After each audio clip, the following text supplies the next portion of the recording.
کو روز ملتا ہے صدقہ پیارے جو لوگ یہ کہتے ہیں کہ کیا رسول کا ذکر کرتے ہو، ہم کہتے ہیں نادان، اب توجہ سے سنیں، پوری کائنات کے اندر اللہ کا ذکر اتنا نہیں ہوتا، توجہ فرمائیں، پوری کائنات میں اللہ کا ذکر اتنا نہیں ہوتا جتنا رسول اللہ کا ذکر ہوتا ہے، کیونکہ اللہ کا ذکر مخلوق کرتی ہے اور رسول اللہ کا ذکر خالق کرتا ہے۔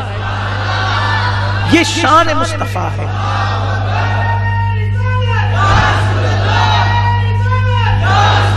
یہ اپنے نبی کی شان ہے، یہ اپنے نبی کا مقام ہے، تو اللہ تبارک و تعالیٰ پھر قربان جائیں، آپ نماز پڑھے تو ثواب ملتا ہے، آپ روزہ رکھیں تو ثواب ملتا ہے، آپ حج کریں تو ثواب ملتا ہے، آپ زکات دیں تو ثواب ملتا ہے، آپ رکوع کریں تو ثواب ملتا ہے، آپ اللہ اکبر کہیں تو ثواب ملتا ہے، آپ سبحان اللہ کہیں تو ثواب ملتا ہے، آپ الحمدللہ کہیں تو ثواب ملتا ہے، لیکن جب آپ درود پڑھتے ہیں تو آپ اتنے محبوب ہو جاتے ہیں، آپ اتنے محبوب ہو جاتے ہیں کہ جب آپ درود پڑھتے ہیں اللہم صلی علی محمد، اے اللہ میرے محبوب پہ درود نازل فرما، تو اللہ کے رسول فرماتے ہیں صلی اللہ علیہ اشرا، تم ایک مرتبہ مجھ پہ درود پڑھتے ہو تو اللہ 10 مرتبہ تم پر درود نازل فرماتا۔ یعنی انسان تو کتنا مقرب ہو جاتے ہیں اللہ کا کہ تو ایک بار حضور پہ درود پڑھے تو اللہ تجھ پہ 10 بار پڑھے۔ اللہ تجھے نہیں دیکھتا کہ تو شرابی ہے، تو جواری ہے، تو زانی ہے، تو جھوٹا ہے، تو غیبت کرنے والا ہے، تو چغل خور ہے، بس اگر مومن ہے ایک بار حضور پہ درود پڑھا تو اللہ 10 بار تجھ پہ درود نازل کرے۔ جس پہ اللہ درود بھیجے وہ کتنا مقرب ہوگا۔ اور درود کب ملتا ہے؟ نماز پڑھنے سے نہیں ملتا درود۔ اللہ نماز پڑھنے پہ ثواب بھیجتا ہے، نماز پڑھنے پہ ثواب بھیجتا ہے، درود پڑھنے پہ درود بھیجتا ہے۔ اب جس پہ خدا درود پڑھے، جس پر خدا درود پڑھے، اللہ کا پڑھنا ہماری طرح نہیں ہے، اللہ کا پڑھنا ہماری طرح نہیں۔ ابھی آپ نے سنا نا کہ اللہ تعالیٰ کیسے درود پڑھتا ہے، کیسے درود بھیجتا ہے۔ وہ فرشتوں کی محفل میں نبی کا احترام اور بزرگی بیان کرتا ہے، لیکن جب امتی درود پڑھتا ہے تو اللہ اس کی بھی شان فرشتوں میں بیان کرتا ہے اور اس پہ رحمتیں نازل فرماتا ہے۔ سوچو زبان قدرت پر تیرا نام آ جائے تیری شان کیا ہے۔ زبان قدرت پر اور کب آتا ہے؟ جب تو درود پڑھتا ہے، جب تو دیکھا درود کتنا مقدس اور مقرب عمل ہو۔ امام المتکلمین مولانا نقی علی خان رحمت اللہ علیہ فرماتے ہیں کہ بدنی، مالی اور قولی عبادت سے، یہ بدن کی عبادت، مال کی عبادت اور قول کی عبادت، ان ساری عبادتوں میں، نفلی عبادتوں میں درود سے بڑھ کر کسی کا مرتبہ نہیں ہے۔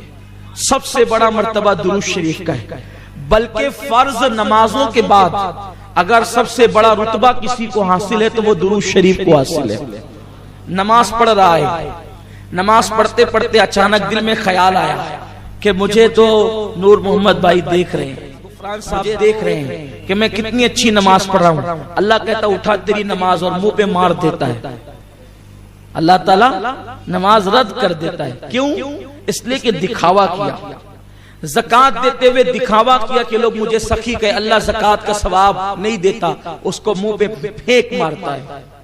رکوع کیا، اچھا رکوع کیا تو اگر دکھاوا کیا تو پھینک مارتا ہے، لیکن قربان جائے محبوب کی عظمت پر، اگر کوئی درود شریف دکھانے کو پڑھے، ریاکاری کے طور پہ پڑھے، تو اللہ رد نہیں کرتا تو بھی قبول کرتا ہے۔ اور کہا جاتا ہے کہ بندے اب تیری ریا کو نہیں دیکھوں گا، محبوب کی ضیا کو دیکھوں گا۔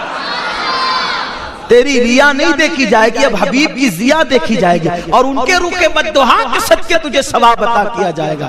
اسی لیے حضرت ابی ابن کعب رضی اللہ تعالیٰ عنہ حاضر ہوئے، عرض کیا یا رسول اللہ صلی اللہ تعالیٰ علیہ وسلم، میں چاہتا ہوں کہ اپنے 24 گھنٹوں کے 4 حصے کروں اور ایک حصہ میں درود شریف پڑھتا رہوں، آقا کیسا رہے گا؟ سرکار فرماتے ہیں بہت اچھا ہے، اگر اس میں زیادتی کرو تو اور بہتر ہے تمہارے لیے۔ عرض کی یا رسول اللہ 24 گھنٹے کے آدھے حصے میں اب میں آپ پہ درود و سلام ہی پڑھتا رہوں گا۔ آقا فرماتے بہتر ہے لیکن اس میں اور اضافہ کرو تو اچھا۔ عرض کی یا رسول اللہ پونا حصہ درود و سلام۔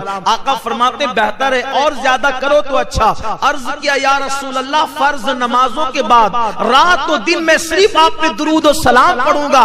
آقا فرماتے ہیں اگر تو نے ایسا کر لیا تو اللہ تجھے دنیا کے غموں سے بھی آزاد کر دے گا، آخرت کے غموں سے بھی آزاد۔